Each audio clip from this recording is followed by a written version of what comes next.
Welcome to the Snowbirds Expat Radio Podcast, powered by the Snowbird US Day Tracker app. I'm your host, Jerry Scott, and my goal is to give you answers to your cross-border questions, to ease the stress of a cross-border move or extended trip, and to keep you up to date on all you need to know with cross-border rules and regulations. Now let's get on with the show.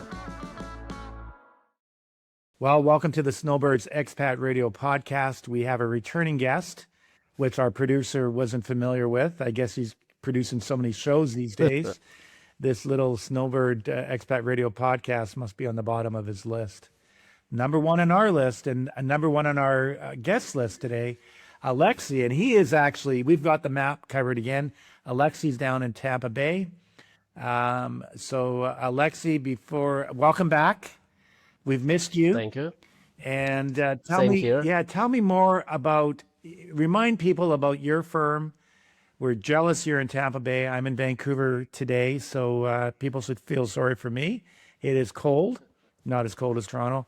So tell us more about your firm before we get into the topic. And today we're going to be dealing with cross-border tax and planning. Just a real discussion around a few topics. So more about the firm. Go ahead, Lexi. Sure. Thank you. It's great to be back. I really appreciate the invitation. And it's great to provide some value to the listeners, who are, for the most part, also our clients. US Tax IQ is a boutique tax firm. We focus on US international tax and cross-border tax planning, compliance, structuring. I'm a US tax attorney. I'm admitted in New York and DC, but we have CPAs and enrolled agents on staff. We don't outsource. We do all the work in-house, and U.S. international tax is pretty much all we do.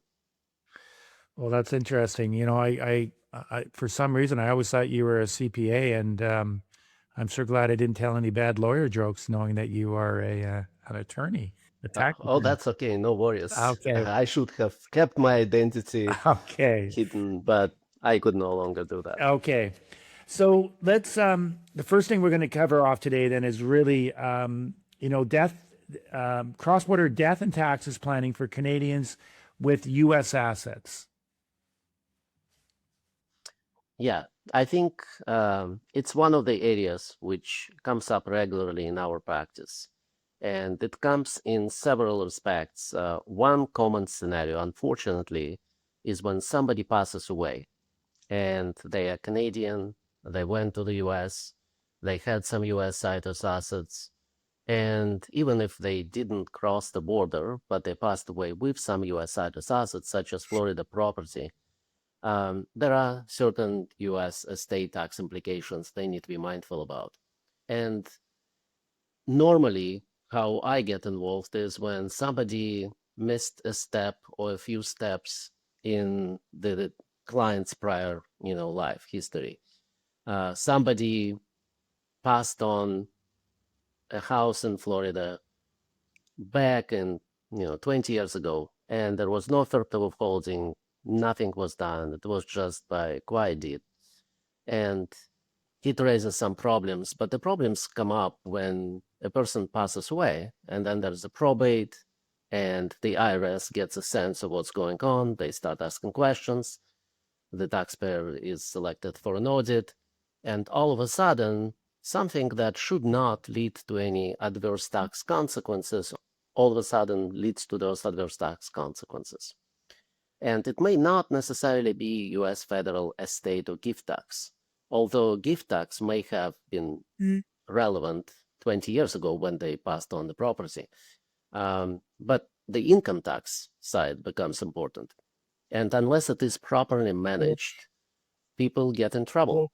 And that's where we get involved and we help out. So the point here is that proactive planning before an unfortunate event and understanding the framework is critical. I got to ask you, this has been coming up quite a bit because we're, I've written a book. It should be published by the end of February, and it really is for Canadians heading south. Great. And it's based on all the podcasts we've had with your people like yourself. We've just taken all that content and put it into a very easy read for people, Canadians heading south. But one thing that continues to come up is under the current administration, love them or hate them, whatever the case is, down in your area of Florida, are you seeing more people are trying to sell these properties rather than waiting for death? Because I think the kids don't want the properties. They want to travel the world. But my generation, we wanted parents' properties in Maui's and these other places. Are you seeing that same trend? I do see a lot of people selling their properties, when they age. But there are also plenty of people who want to keep the property in the family. They like the convenience of being able to visit a warm place and snowbird. So that obviously provides an advantage. But yes, I mean, given the political environment and a lot of different developments, there have been quite a bit of people moving up and down. Frankly, I see a lot of people going to the US from Canada, and a lot of my colleagues observe a lot of US folks going to Canada. So it's a mix. Well, we know the border's crowded, heading north, heading south. So guys like you and I will never be out of work by the sounds of it. So I guess the other thing, we talk about real estate, being, you get involved when there's, mom and dad pass away, and now we have to deal with this estate, which makes it a lot more difficult than planning ahead. What are some of the strategies people should be doing planning ahead? They bought it. Now they got a plan. How do they exit out of it? I think one of the critical ideas that people can consider is to consult a qualified U.S. tax professional, cross-border tax professional. And it's worth paying the fees ahead of time, not to be caught in the future by some disastrous event. And I think when it comes to cross-border taxes, whether it's income taxes or estate and gift taxes, the compliance is part of the planning, in that the United States has harsh penalties. And somebody who is not used to those penalties, like a Canadian, the CRA doesn't have the huge penalty structure for a lot of transactions or a lot of events. The US, on the other hand, is very punitive. So if you don't know what are your reporting and filing obligations, just on the pure tax compliance side, you may get in trouble very easily. So talk to a qualified tax professional. Involve cross-border tax professional as well. Make sure you proactively plan ahead of anything happening. So if you want to purchase a property in the US and you are a non-resident, whether it's a Canadian or anybody, German, Austrian, you want to do the right structure.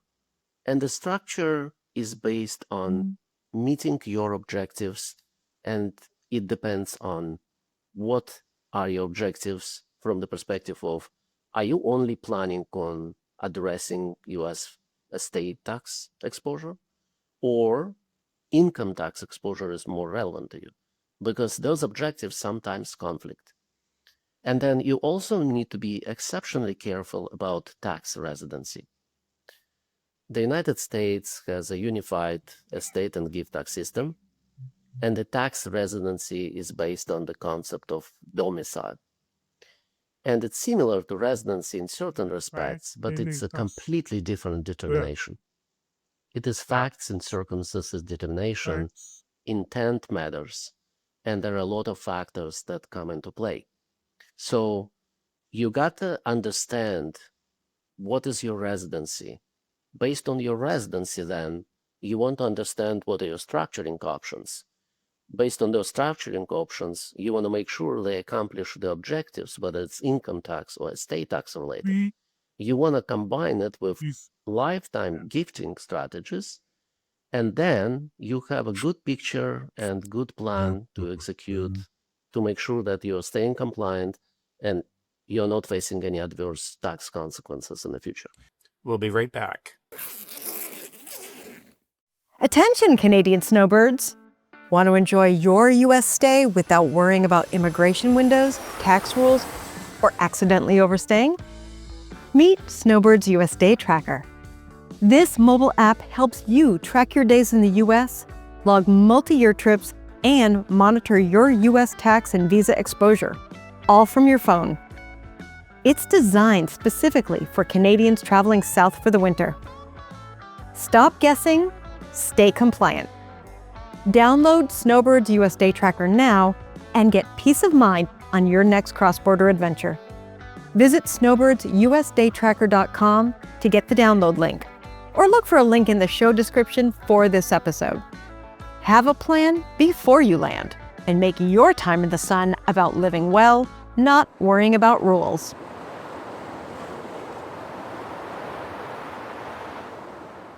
Are you finding that depending on, and we've heard these stories, we know they exist. Excuse me. A Canadian person, non-resident, buys a place down in Florida, Maui, wherever it may be, and then they start talking to a lawyer that's not familiar with cross-border. And all of a sudden, he just kind of takes it as a Florida resident. He structures it, and then it makes a mess on the Canadian side. Have you seen that?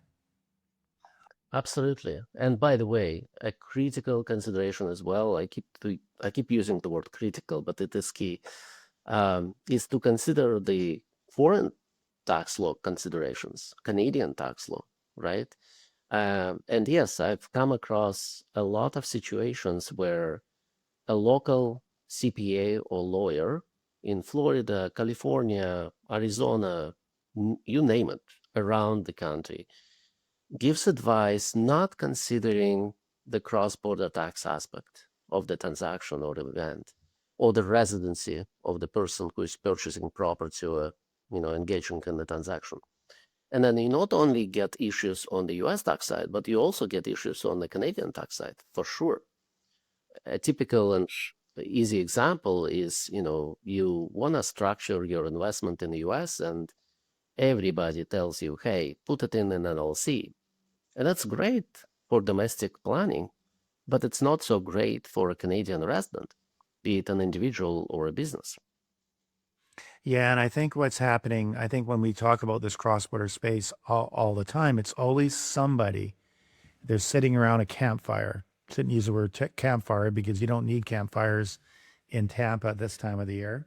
But they do get advice. Maybe it's after golf, maybe it's after pickleball. They're sitting around there, they've had a couple of beverages, and all of a sudden someone starts to share how things are done. And that's taken as being gospel. And we see that it just doesn't work for everybody. And this is just exact scenario I see day to day for the last dozen years, frankly. Somebody goes to a friend and he comes to me for advice. I tell him, this is what you should do. This is what you should consider. And by the way, you should pay for the consultation. He said, well, I don't need the consultation. My body has been doing this for 40 years. No problem. Until his body gets caught. And that's what people don't realize. If it's acceptable for somebody to sit on a ticking bomb, great, be my guest. But it's not something that we recommend and advise on. Well, we've always said that this podcast is not a do-it-yourself podcast. The whole intention is to introduce people like Alexey here that can, that's easy to get a hold of, and to be able to sit down and yeah, plan ahead and don't listen to the loud brother-in-law or the loud neighbor who seems to have everything figured out but his own situation. That advice is dangerous. Moving along, do you find that when it comes to a Canadian and doing estate planning, 2 wills? You know what? In many cases, frankly, you don't need to overcomplicate your situation. And single will may be sufficient. But with the property across the borders, you want to make sure that the will is respected and recognized in the jurisdiction of where your property is situated. So a will in Canada and will in the US may be recommended, but in many situations, what I see more happening is, at least for individuals who are below the threshold and the base exclusion amount of 15 million starting from 2026, is having one will, but then having the powers of attorney in the US, because that's important for incapacity and medical situations. And that helps a lot because you can still manage the property even though you have one will. But it all depends on facts and circumstances. That's why you gotta review all the facts and circumstances and figure out not only what's happening today when you're drafting that will or reviewing those tax provisions in the will, but what's going to happen in the future. I mean, what is the plan? Where are the beneficiaries going to be located? Where you are going to have trustees or executors of the estate? Are you planning on having a trust in place? All of those areas matter. We'll be right back. If you enjoy this podcast, my new book is your next step. It's written for Canadian snowbirds who want to better understand the cross-border rules that can impact their time in the US, from taxes and healthcare to travel and long-term planning. Visit www.snowbirdsheadingsouth.com to learn more about the book. So why do you think more Canadians with U.S. properties just don't bother getting a U.S. power of attorney in place? Is it because they don't know they need one, or they just figure they're going to figure it out their own at the end of the day? To the best of my knowledge, they may be, well, some just don't know. Somebody thinks it's too expensive and too much hassle. Somebody may consider selling the property and not having an asset by the time they pass away. So they just have a short-term plan for holding the property and then selling and not having a US Citus asset. So there's no need to do anything about it. And then some, I think, may think it's that I don't think they understand what the power of attorneys do and why they are important. And it's probably more on education of our clients and the audience as to why it matters, why it's important, and how it simplifies your life in case of unfortunate events. Now, Alexey, before I let you go, how do people get a hold of you? They can visit our website, ustaxiq.com, and there are a few ways. One is they can send an email to admin@ustaxiq.com. They can submit a request via form if they have a question, and then we can determine whether or not consultation is relevant or they're just looking for a fee estimate and we won't have a paid for meeting. And then there is also a way to book a consultation. We have initial consultations that have been very popular.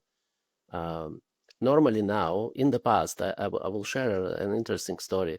So in the past, when I just started doing initial consultations and I charge for them, we don't provide free advice, people would come unprepared and I would come unprepared from the perspective of, and that's the whole idea for initial consultation.